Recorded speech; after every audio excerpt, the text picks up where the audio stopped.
அனைவருக்கும் வணக்கம். அபிராமி அந்தாதி 100 பாடல்களின் தொகுப்பு. ஒவ்வொரு பாடலையும் விளக்கத்தையும் பற்றி நாம் தெரிந்து கொள்வோம். முதலில் அபிராமி அந்தாதி வரலாறு.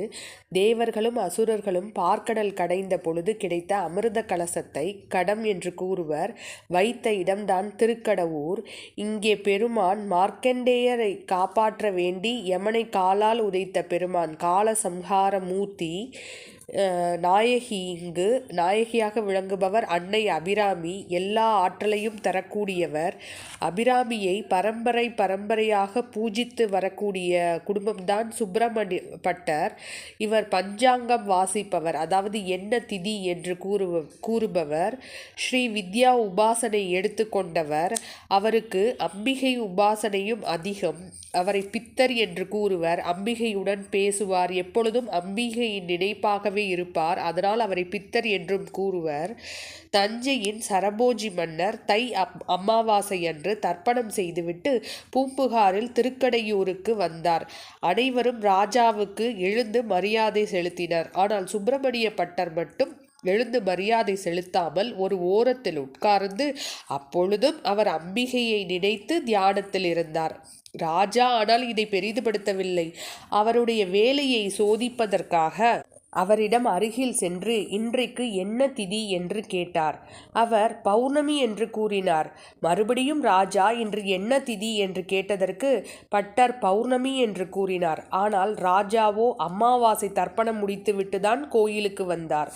உடனே ராஜா நிலவு வருமா என்று பட்டரிடம் கேட்டார். அதற்கு பட்டர் நிலவு வரும் என்று கூறினார். நிலவு வரவில்லை என்றால் இவருக்கு தக்க தண்டனை கொடுங்கள் என்று கூறிவிட்டு ராஜா சென்று விட்டார். அதாவது ஒவ்வொரு திதியும் நட்சத்திரமும் தேவர்களும் அம்பாளை வணங்குவதற்கு தனித்தனியே நேரத்தை ஒதுக்கி இறைவனை பூஜிப்பார்களாம். மொத்தமாக 15 திதிகள், 27 நட்சத்திரங்களும் அன்றாடம் இறைவனை பூஜிக்கும்.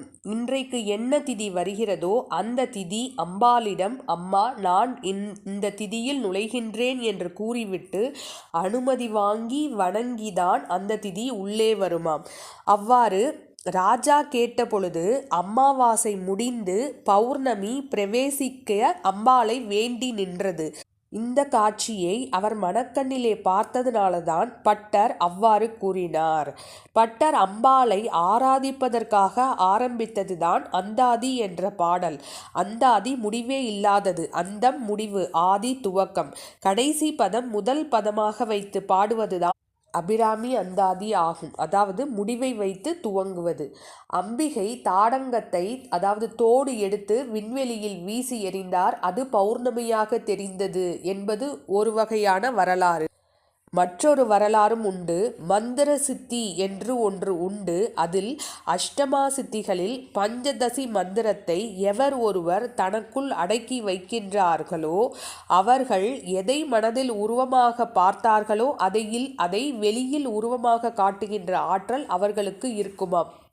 தான் மனக்கண்ணில் கண்டதை மந்திர சித்தியில் வெளிக்காட்டிய அருணகிரிநாதரை போல அபிராமி பட்டரும் அவர் மனக்கண்ணில் பார்த்த பௌர்ணமியை நிலவின் மூலமாக காட்டினாராம். இதை பார்த்த ராஜா பிரமித்து போனாராம். பட்டருடைய பெருமையை உணர்ந்தாராம். அவர் பாடிய அந்த பாடல்களின் தொகுப்பே அபிராமி அந்தாதி ஆகும்.